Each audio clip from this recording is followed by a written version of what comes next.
Hey everyone, hi. Welcome back. I'm Shelly and you have come to a wonderful video. Today I'm going to be doing the short and sweet book tag. But first of all, I wanted to say thank you all for the well wishes. I am feeling so much better. Every time I come on and I'm like, I feel so much better, there's always like a little relapse in my sickness. But I think I'm actually feeling better from here on out, so I'm feeling great and I'm so glad to be doing this video today and talking to you all because that's what I really enjoy doing. Okay, so the short and sweet book tag came about from Britta Bowler. She read 30 books in 30 days in August, and then she had some follow-up videos, one of which was a tips and tricks about how she accomplishes or sets up her 30 books in 30 days, and part of her strategies is to read short books.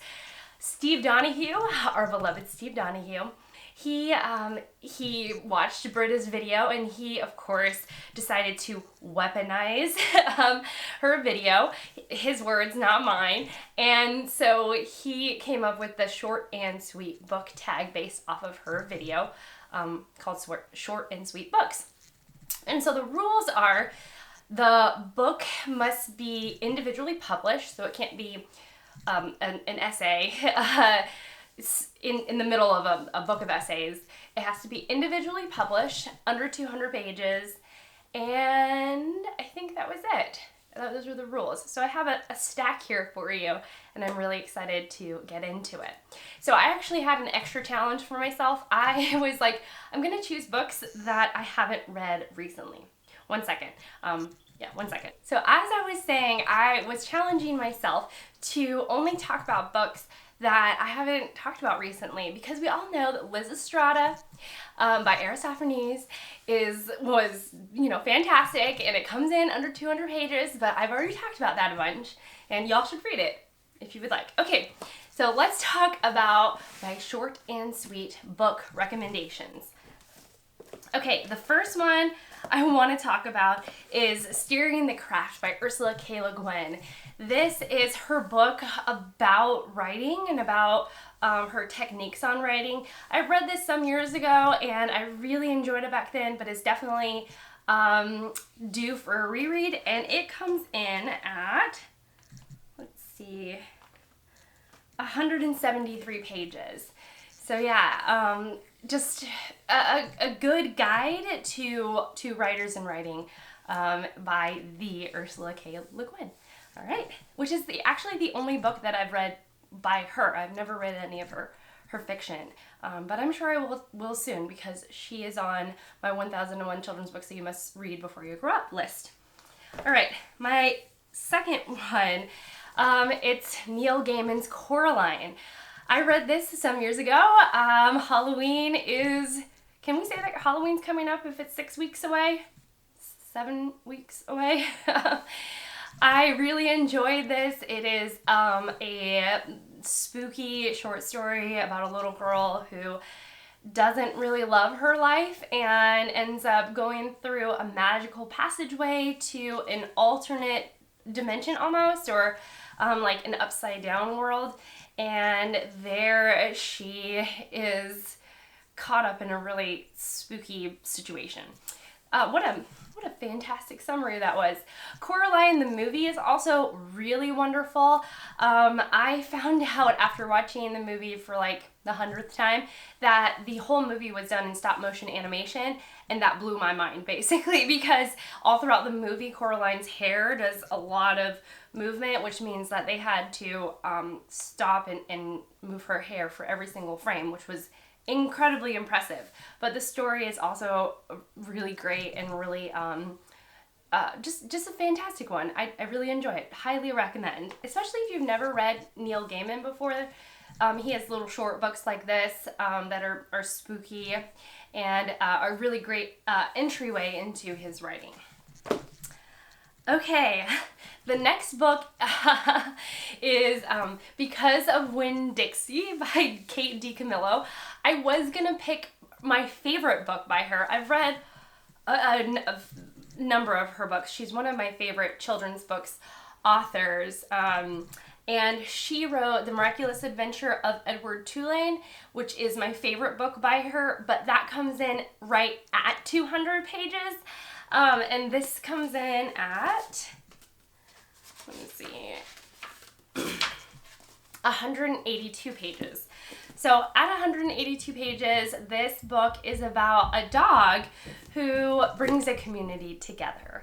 And it's just, Kate DiCamillo's writing is sweet, wonderful for all ages, and she knows how to tell a very good story, and this one does not disappoint.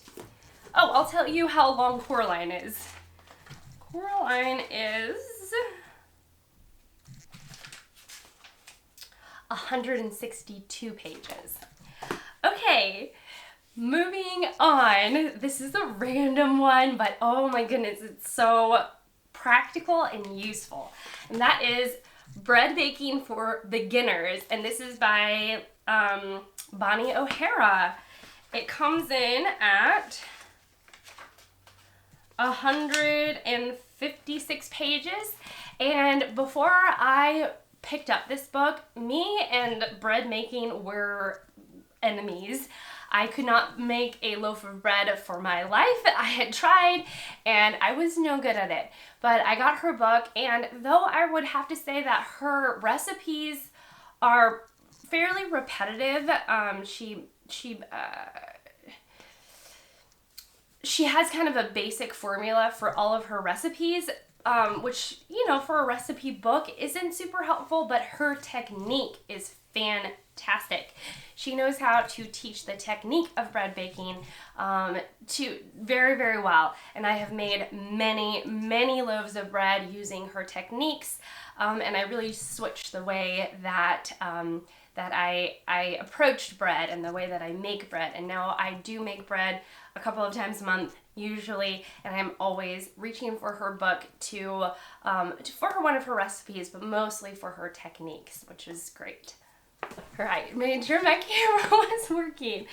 Okay, the next one is a part of a series of little books, and this is a very short introduction to literary theory. I think I purchased this in college, or maybe my husband had it, and so I didn't have to buy it in college. We have a bunch of these little short introductions back there.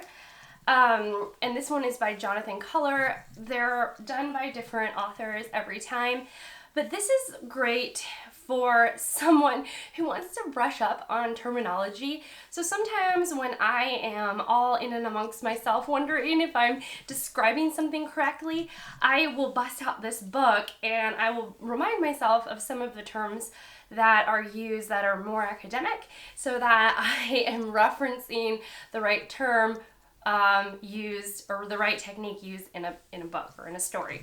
And so I've always gone back to this. I go back to it every couple of years and peruse through it to refresh my memory about some of the terminology that one would use to describe literature or literary fiction, and not that I like that term, but always very, very useful. So I like these little books, and this comes in at like 165 pages, I believe.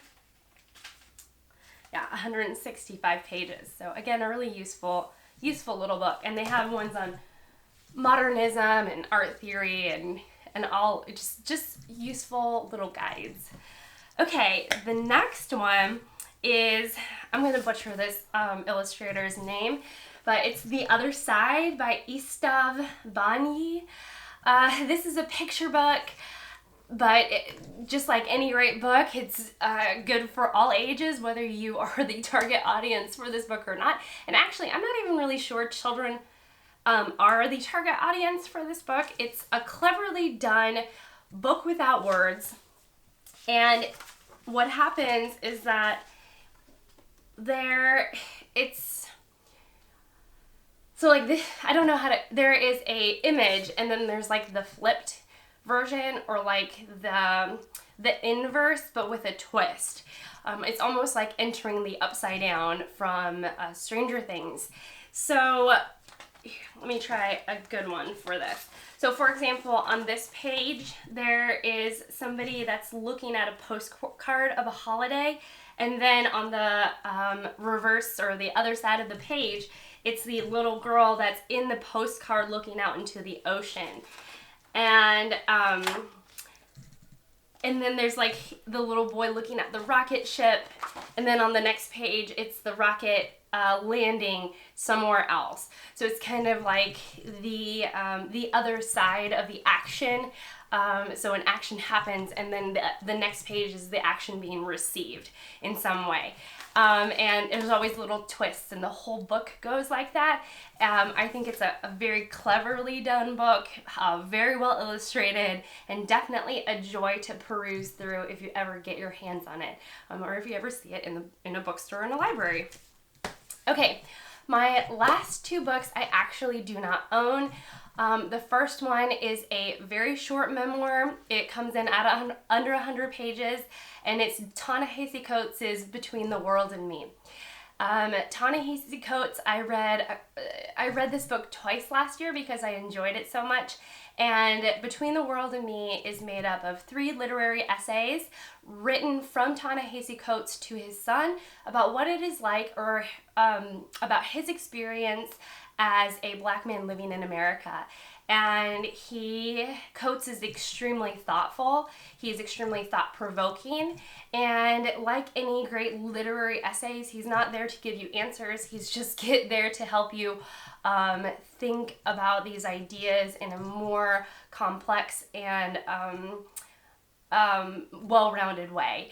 And that's exactly what it did for me. I thought it was a wonderful and a fantastic read.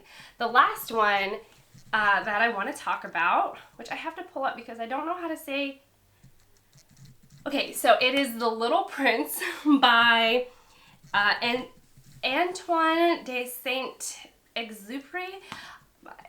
Help me, someone. Okay, but it's The Little Prince, and it is a French story book. It tells the story of, it's a very magical story, and explaining it I don't think would do it justice, but it explores the ideas of how adults don't prioritize what's important. And it follows, it's just an incredibly magical book, and basically anybody who's read it talks about how incredibly wonderful it is. There was a movie made of it, of The Little Prince, not good. The book is just fantastic, and absolutely timeless. If you've never read it, it comes in at like 115 pages. Very easy read, and it is well worth your time. And that's it. I am just so glad to be here. I'm so glad you spent this time with me. And yeah, I will talk to you all in my next one. Bye, everyone. Oh, wait, tagging people. Okay, anybody who wants to do this tag, please do this tag. I love little short book recommendations. It's a great way to get a taste of an author. And honestly, anybody who wants to do this, I would be so interested in what you all have to say, because short books are pretty easy to get through, and they're a lot of fun. So yeah, that's it. Okay, bye.